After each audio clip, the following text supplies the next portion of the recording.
صعب شرح هذا الأمر. في مباريات خروج المغلوب هذه الأمور تحدث وتقع وواردة.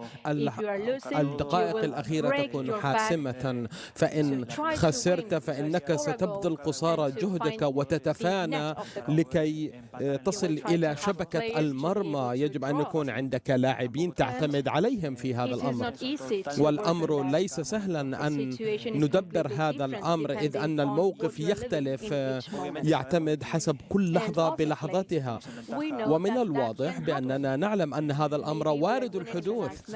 أحيانا نكون في الدقيقة الأخيرة وأي شيء قد يقع، وإن كنا خاسرين في الدقائق الأخيرة نكون نعاني كثيرا، وهذا أمر جربناه في المباراة الأخيرة، وهذا أمر نحاول أن نقاومه لكي لا نعاني بهذا القدر وألا يكون عندنا الكثير من الفرص في حال حدوث هذا الأمر. لذلك سنحاول أن نواجه هذه الجوانب، ولكن كما قلت لكم الأمر يصعب شرحه وتوضيحه لأنها لحظات مختلفة تماما، وأقول لكم أنها صعبة لأننا خضنا هذه التجربة، والآن علينا أن نركز على أنفسنا وأن نحقق الفوز في المباراة وأن لا نعاني قدر المستطاع.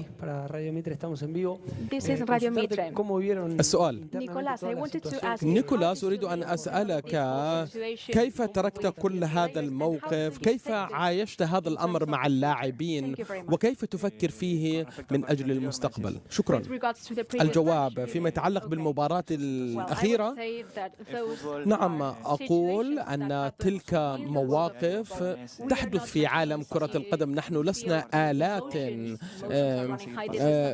لا، نحن نستشعر المشاعر والعواطف وتكون متأججة، وهذه تحدث، هذه كرة القدم وهذا عالم كرة القدم. نحن نتحدث عن ربع النهائي في المباراة السابقة ومنتخبين وطنيين يناضلان من أجل الحلم. الآن علينا أن نترك هذا الأمر جانبا وأن نركز على المباراة القادمة وأن نركز على ما سيأتي في طريقنا لأننا نريد أن نحقق أهدافنا. السؤال من الخارج، نحن نرى ليونيل ميسي في أسلوبه العدائي والهجومي في كأس العالم هذا. كيف تفسر هذا الأمر بالنظر لكونه قائدا؟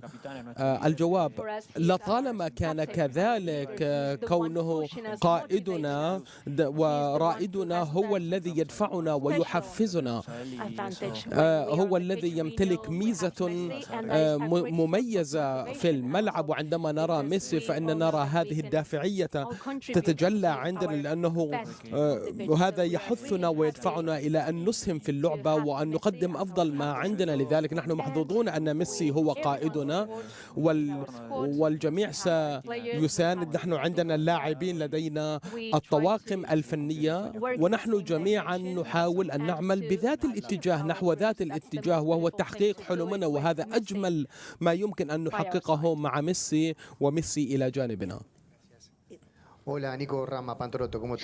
Hello, Nico. مرحبا. السؤال: How are you?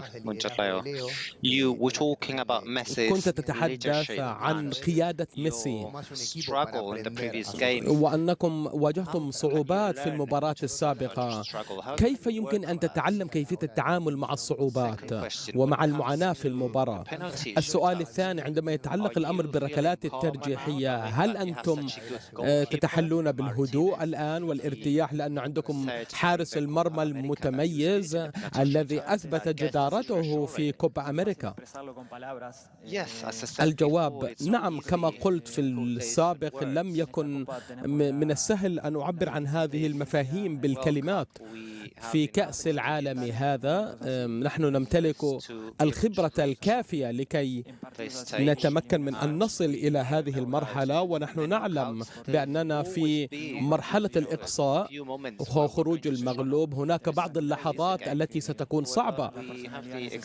من يمتلك الخبرة، ونحن بحاجة أن نتحلى بالشخصية المتميزة لكي نخوض في هذه المرحلة وأن نتجاوزها بطريقة نستمتع بها كذلك. يجب أن تقنع نفسك بأنك نعم أنت تعاني، ولكن يجب أن أدعم منتخبي الوطني، وهذا الأمر يمنحك المزيد من الدافعية. فيما يتعلق بالركلات الترجيحية بالتأكيد نحن نضع ثقتنا بديبو مارتينيز كثيرا، ولكن يجب ألا نسترخي، لأنه مجرد أنك عند تمتلك حارس مرمى متميز لا يعني أن تسترخي.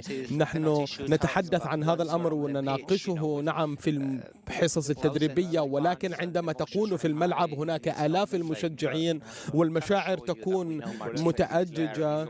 نحن بالتأكيد نحن على ثقة بأن مارتينيز هناك وهو يدعمنا بكل ما أوتي من مهارة. السؤال في المؤتمرات الصحفية قلت بأنك واجهت مصاعب وصعوبات في عدة مرات، وهذا الأمر مرهق للفريق. فيما يتعلق بالمنتخب الكرواتي، هل تظن بأنهم سيلعبون بنفس التشكيلة كما فعلت أستراليا؟ هل سيتبعون نفس الطريقة أو النهج؟ الجواب: أظن أن كرواتيا قادرة على أن تلعب بعدة أساليب مختلفة، ولا أظن أن كرواتيا ستتبع نمط لعب معين كما فعلت أستراليا. أظن أن عندهم طرقهم المختلفة، أحيانا قد يرجعون إلى الخلف، ولكنهم سيحاولون استحواذ الكرة